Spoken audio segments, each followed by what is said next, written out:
How to set up a cPanel email account with Mozilla Thunderbird. This tutorial assumes that you have already installed Mozilla Thunderbird and have an email account with cPanel.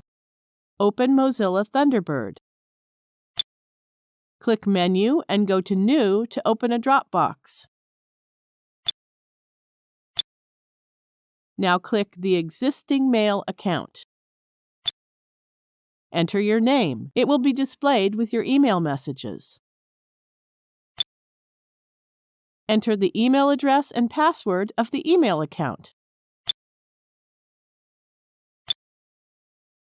Then click the Continue button. IMAP keeps email at the server and synchronizes the message across multiple devices. POP3 setting by default downloads emails from the server to your computer and deletes emails from the server.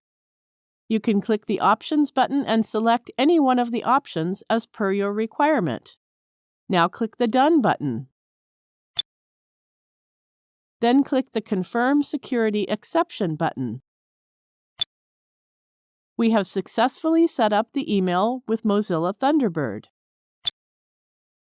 We will learn to make Mozilla Thunderbird the default mail client in another video. For now, we skip this integration.